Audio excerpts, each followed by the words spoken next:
You are listening to the Hire Fast podcast. On today's episode, I will be joined by Corey Masson, who will help me unpack stories I share in situations where simple things have impacted employees' lives and shifted the overall culture. What are we after with the culture of CARE? To get engagement. Why? To improve productivity and increase profitability. Today we discuss the first cornerstone of CARE, the letter C and what it stands for. All right, let's jump right in. The following was recorded in front of a live studio audience at the Studio 21 Podcast Cafe. This is the United Podcast Network. Welcome to the Hire Fast podcast, a podcast aimed at educating you on hiring the right person for the right job and keeping them. Are you sick of spending precious time and energy hiring and training people just to have them turn around and quit? Then join Alan and his guests on Hire Fast as they teach you how to skillfully motivate and attract rock star talent. Now here is your host, Alan Daviduk. Hello, I want to thank you for listening to the Hire Fast podcast. I'm Alan Daviduk. This podcast is your source for all things attracting, hiring, recruiting, staffing, employee engagement, developing, retaining, and creating what I call rock stars. So I'm here today with my man Corey Masson from the Smart System. How you doing, Corey? Pretty well, and how you doing, sir? Not bad. What's going on today? Anything good? I had a water heater die back home, unfortunately. So it was a cold start to a cold day in New England. But, That's wonderful. The reality is I've got opportunity wherever I turn. Well, I'm sorry about your water heater. That's okay. I showered. I was just saying, I hope you took a shower. I did, and Okay. I'm having a great hair day. So I want to recap really quickly, because you weren't here last week, what I went over on last week's episode. So I talked about the SMART system and, reminded people what it stands for, the acronym, skillfully motivate and attract rockstar talent, and how it was the roadmap that I used to break out of this prison that had become what my family business had become, and that these were the steps that I used to achieve it. And really, for me, it was two super important things that are the most important things for me. Employee engagement and employee retention. Right. Without those, we can't build the culture environment that we need. So today we're talking about the second step in the framework. For the next 6 episodes, we're talking about the second step in the framework, which is motivate. And motivate is focusing on the culture that is within the 4 walls of your business. So we can deliver on the promise. We make this promise to employees, and if they come in and we don't deliver on the promise in the 4 walls, then that's why they just leave, right? And this is what causes that revolving door. And one of the things I talked about that was crucial was how we show up as leaders. And I used a power versus force, and I took people through what the difference is between the two. So, and we talked about what CARE is, like how do we get people to care? And what we did at the Smart System was we focused on that word CARE, and we created an acronym, and it stands for Connection, Affirmation, Responsibility, and Environment. And today we're going to be talking about connection, right, and what that means. And connection, what we're trying to solve is disengagement, right? And this is something else we talked about. And when you hear disengagement, what does that mean to people? Well, connection. Well, first off, I love the acronym CARE. It sounds like it's a big Band-Aid on challenges that we all have in the workplace. Connection to me, and you bring up a prior word, you talked about engagement. And statistics show, 86% of employees and executives that are not effectively communicating actually have a workplace that is failing. Either be it professionally, personally, but more importantly, culturally. And they're failing because ultimately they're not retaining employees. Another statistic that's completely aligned to it is 4.5% of team members who feel like they're actively engaged actually are retained. And when we talk about retained, they're there more than 3 months. They're actually there for multiple years. I wonder how they figure out the half percentage. No, that's a great point. Well, I think it's, we're all split down the hairs, especially us Geminis. But engagement and connection is extremely important because in the end, it's about who effectively communicating, right? So 25% of employees, going back to these numbers, just really, really important facts, though, is 25% of employees who feel like they're actually engaged actually are producing more. So if you want to get a smaller team and produce more, engage your team. It's simple, but it's hard to do. Well, before we talk about examples of engagement, what does disengagement look like, right? So, Yeah. you know, what we see in the restaurant world is people that are rude to guests, people that don't greet or thank customers. I think everybody has seen this, right, on both sides, if you're a business owner or if you're not a business owner. Right. People that just don't communicate at all, right? They don't come to work, they call out, they're late, right? And when they're late, they don't think it's a big deal, right? So these are just signs, right? It's kind of coming out of spewing out of their body, like when they just don't care, right? And they don't want to be there. They're just disengaged. Right. They waste things. They make mistakes. There's just so much that happens. So as a leader, you have to care about this. Not to keep talking, about care, but the financial part of this is tremendous. Yeah. If you can't build a team without engagement, you can't have productivity, and you can't have profitability. Right. Without a team. Unclear organization goals because of the lack of leadership, as you're indicating here, permeates throughout the organization. Right. And ultimately, in the end, those poor leadership skills go from, again, caring, engaging, is a demonstration of team membership and team buying and like acceptance of your role and responsibility in the organization. Building that bridge of connection. So connection. Mm-hmm. So my definition of connection is how people feel toward each other, right? To someone or something, right? So you're attracted to people. You interact with people. You have a kind of an affinity to people. Is that the definition that you see for connection? Well, to me, yes. And essentially, you're building individual and team growth by development of accountability. Like I have a connection to you, and I know I can trust you. I know that ultimately I can go ahead and, establish a sense of purpose on my own, and then ultimately I can then transfer that to you. In the end, when you're connecting with someone, you affect the team. Like you have two options as a leader and or as a team member in an organization: is to take anxiety and put fire on it, or put calm on it. And connection breeds calmness, stillness.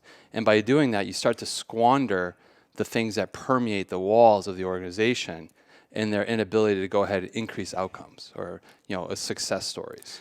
When you say all the stuff you just said, this was when we go backwards, right, back in time to when things were really not great, when they were bad, and you say to yourself, well, I want that, right? I want people to be happy and to be engaged and to do the things I need them to do and, want to come to work, right? But it's like, how do you get there, right? And that's why we developed C.A.R.E. in the framework within C.A.R.E. because we had to have a roadmap to get there, right? We had to say, this is the blueprint. You do these things, this is what happens. So connection is the first part.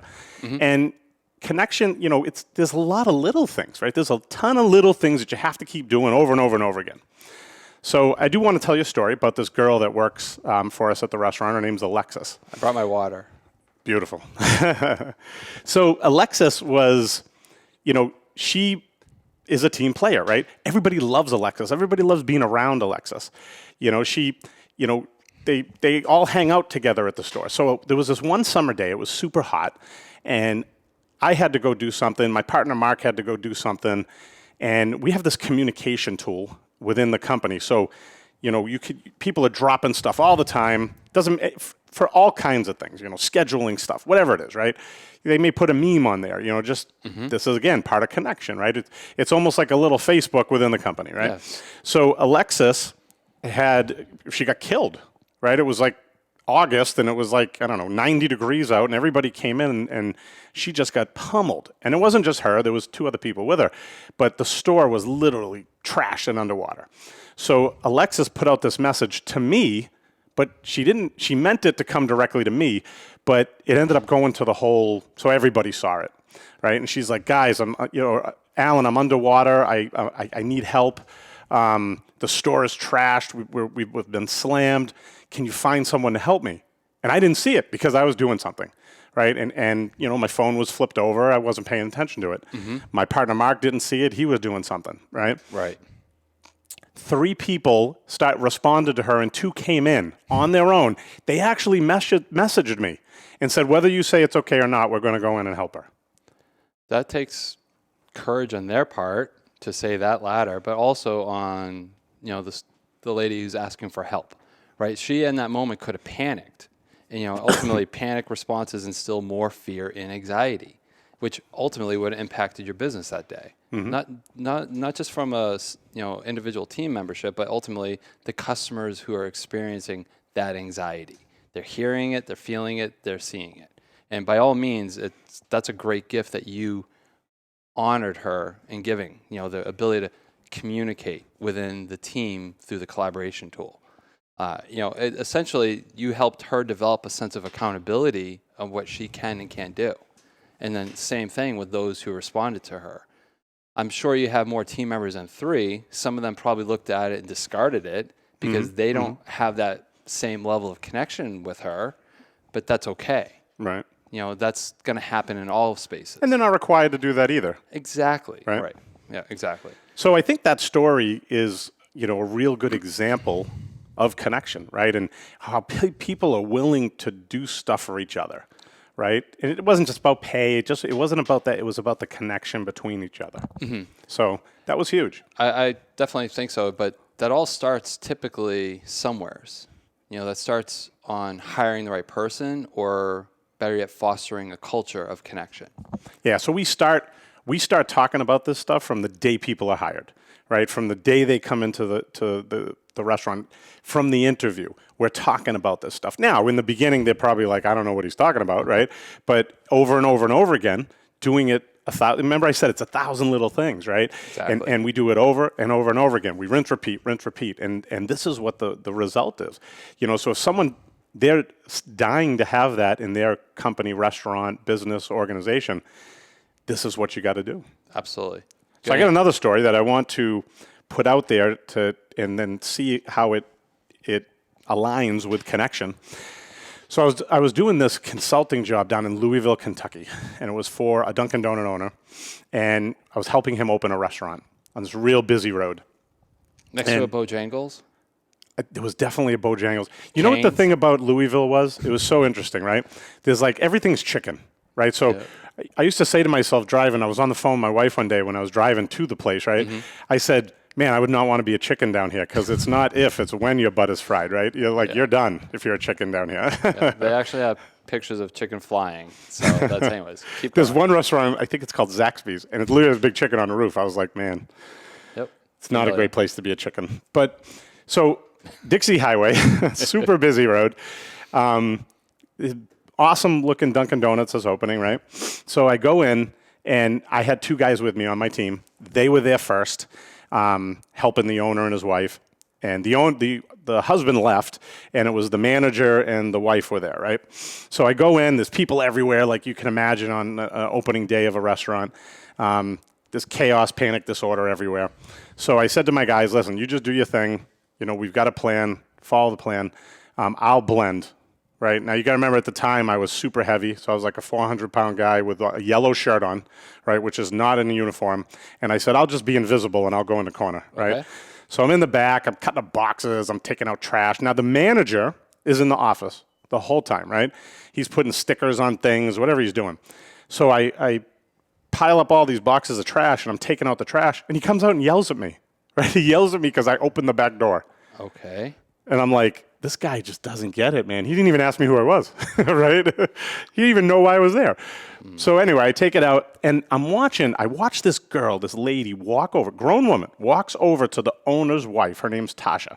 Now, she's got the headset on. She's trying to do everything right. She's like, I want, opening day to be awesome, right? So she's standing there. She's doing all the work. She's got 5 people around her watching her that she's supposed to be teaching what to do, right? So I'm watching, I'm observing this, right? Because remember, I'm a consultant, I'm there to help, and I need to see what's going on, right? Right. So I watch this girl walk over, and I watched Tasha say to her, I don't think she did it on purpose, but she kind of flicked her like this with her hand. She said, go do prep, because she was busy, right? She had the headsets beeping, right? And I see the lady walk back, her name is Kendra, right? I found this out a little bit later, but she walks out back, and I see her poking at boxes. So I walked up to her, and I said, you have no idea what go do prep means, do you? And she goes, no. And So I started showing her what go do prep means. I'm not going to bore you to death with what go do prep means, but it's like a whole bunch. It's like 2 hours worth of do this, do that, analyze this, pull this, right? Write this out. And we get through it all. And at the end, she's washing a pan or something, and I walked up to her and I said, Kendra, let me ask you a question. If anybody ever says to you, go do prep, do you know what that means? And she says, yeah, Mr. Allen, I know what go do prep means. Now, in the South, when they call you Mr., that's a sign of respect. Yes, sir. So, I go off, I'm doing something else. The owner, his name is Scott, he comes walking in, right? And he does a little powwow. He wants to kind of, break down the day, right? So it's me, Dustin, Anthony, Scott, Tasha, and then the manager comes out of the office. I haven't seen this guy all day. Right now, all of a sudden, because the owner's there, he comes out of the office, right? And we're all sitting there talking, and they were talking about where we were going to go to dinner and kind of debrief, right? So Kendra walks over, and Tasha says to her, you got a question, honey? And she goes, yeah, but I really want to talk to Mr. Allen, because he's been showing me stuff all day, right? She walks by everybody, walks up to me, says, can I see you over here? And I said, guys, I'll just meet you up tonight. And I go over and I help her with what she wants, right? So now we get to dinner that night. And I said, guys, before we start talking, I got a question. Did that piss you off when Kendra walked over and walked by the 2 owners of the business and the manager of the store manager? And she came to me, who, by the way, no one even knows who I am. And I'm wearing a yellow shirt, right? So I'm not even like in uniform. And she walked by me. And Tasha goes, yeah, that pissed me off. And I said, well, that's your problem, right? And you, Mr. Manager, you had the opportunity to win the heart of your crew, and you failed miserably, man. Yeah. Well, did he fail, or was his anxiety, going back to something I said earlier, is like anxiety is extremely contagious, but so is calm. You were calm in that moment. You knew how to handle it. And ultimately, that entire team was a byproduct of the manager hiding, right? Hiding behind a process. And then, again, when Kendra was waved off to go do something, she wasn't being taught. She was just being waved off. Again, hiding behind education. All this stuff is, if you cultivate opportunity for growth, it's going to require connection. It's going to require the manager to connect with the owner to manager, from the manager down to the gentleman taking out the garbage, even if it's someone who's volunteering like you were. But, the reality is, she had a gift, Miss Kendra did. And her gift was to listen, to learn, and apply. And, that's important, and that's a primary, one of the core pillars of C.A.R.E, obviously, for a simple reason. If I connect with you, and like we're connecting today, we're engaging. Are we going to take that engagement and go left with it and like go down the anxiety, fear bucket? Or are we going to go with the calm, let's handle this? Like earlier in the story, you said, I know I've got to put this out there. She did raise a flag, but she raised it in a manner of flag that the team put in place that you have. Use a team collaboration tool, put it out there, see who will respond. Right away, everyone knew to take action because that's teamwork in effect. So again, congratulations on that opportunity to build engagement, not disengagement. So an idea for action for connection would be to, the way I see it is, take a look, for the people listening, take a look at your current onboarding process, right? Take a look at the way you introduce a new person to your company, right? What do you do to, invest in that person, and make them understand what the company beliefs are and what the company's about? So that's something that we do, and that's what fostered what you saw with Alexis in that story.